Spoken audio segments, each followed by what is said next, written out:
इच्छा मृत्यु का वरदान हमने महाभारत में सुना था, जब पितामह भीष्म को उनके पिता ने इच्छा मृत्यु का वरदान दिया था कि जब तक वो चाहेंगे तब तक जिएंगे और जब उनको इच्छा होगी तब वो मृत्यु को प्राप्त होंगे। परंतु भारत के इतिहास में आज पहली बार किसी पिता व माता ने अपने पुत्र के लिए इच्छा मृत्यु का वरदान मांगा। आज हरीश राणा के माता पिता ने अपने पुत्र के लिए सुप्रीम कोर्ट से अपने बेटे के लिए मौत मांगी। सुप्रीम कोर्ट ने भी हरीश राणा को इच्छा मृत्यु का फैसला सुनाया।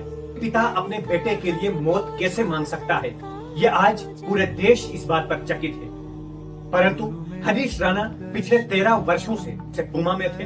उनके माता पिता ने उनको बचाने की पूरी कोशिश की और उनकी सेवा तथा उनकी देखभाल में कोई कसर नहीं रखी। परंतु जब उन्होंने अपने पुत्र की पीड़ा देखी कि किस प्रकार वो जीवन और मृत्यु के बीच में संघर्ष कर रहे हैं, उनका शरीर जो है पूरी तरह से लकवाग्रस्त है, ऐसी हालात में उनके लिए उनके पिता ने सुप्रीम कोर्ट से मौत मांगी और सुप्रीम कोर्ट के जस्टिस भी फैसला सुनाते समय भावुक हो गए। हरीश राणा चंडीगढ़ की पंजाब यूनिवर्सिटी से बीटेक की पढ़ाई कर रहे थे। अपने हॉस्टल की 4थी मंजिल से गिर गए, जिससे उनके सर पर भारी चोट आई और उनका शरीर लकवाग्रस्त हो गया। पिछले 13 वर्षों से फीडिंग ट्यूब्स तथा वेंटिलेटर की सपोर्ट से ही वो अपने दिन गुजार रहे थे।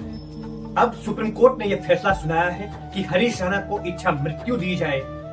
इसलिए अब सुप्रीम कोर्ट का फैसला सुनाने के बाद अब दिल्ली के हरीश राणा के शरीर से लाइफ सपोर्टिंग ट्यूब्स, पाइप्स तथा जो भी मेडिसिन उनको लगी हुई है, ऑक्सीजन की जो सुविधा उनको ट्यूब्स के माध्यम से दी जा रही है तथा उनको जो न्यूट्रिशन भी ट्यूब्स के माध्यम से मिलती है, वो सारी चीजें अब उनके शरीर से धीरे धीरे निकाल दी जाएगी, जिससे वो अपने नेचुरल डेथ की तरफ जाएंगे और वो इस शरीर से मुक्त हो जाएंगे। एम्स के एक डॉक्टर ने अपने इंटरव्यू में कहा है कि अब वहाँ पर एक बोर्ड गठित किया जाएगा, जो डॉक्टरों का बोर्ड बैठेगा और पूरा ध्यान रखेंगे कि किस प्रकार से हरीश राणा को उनकी मेडिसिन निकालने के बाद उनको नेचुरल डेथ की तरफ लिया जाएगा। आज उनका परिवार, उनके माता पिता पूरी तरह से शोकग्रस्त है। जिस प्रकार पिछले 13 वर्षों से उन्होंने अपने पुत्र की सेवा की है, आज उनको बहुत पीड़ा हुई होगी जब अपने बेटे के लिए उन्होंने मौत मांगी।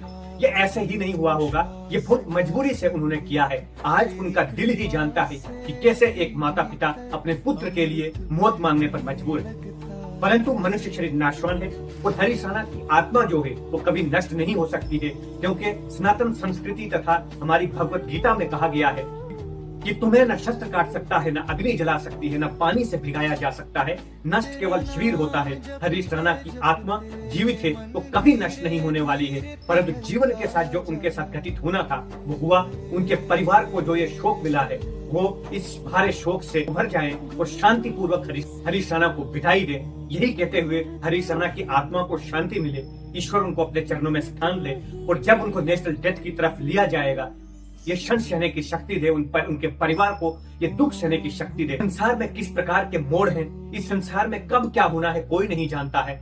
इस भौतिक संसार तथा नाशवान संसार में जितना हम सुख ढूंढेंगे कभी सुख नहीं मिल सकता है। उनके हरीश राणा के माता पिता ने जब चंडीगढ़ के पंजाब यूनिवर्सिटी में बीटेक करने के लिए उसको भेजा था, तब बहुत बड़े सपने देखे होंगे कि हमारा बेटा इंजीनियर बनेगा, हमारा बेटा हमारा नाम रोशन करेगा, देश का काम करेगा, समाज का काम करेगा, उनका जीवन समृद्धवान होगा और सुखी जीवन जिएगा। परंतु उन्हें क्या जानकारी थी कि जहाँ पर वो अपने सपनों को साकार करने के लिए हम भेज रहे हैं, वहां से हम एक ऐसे क्षण की तरफ जाएंगे जब हम मजबूर होकर अपने बेटे के लिए मौत मांगेंगे।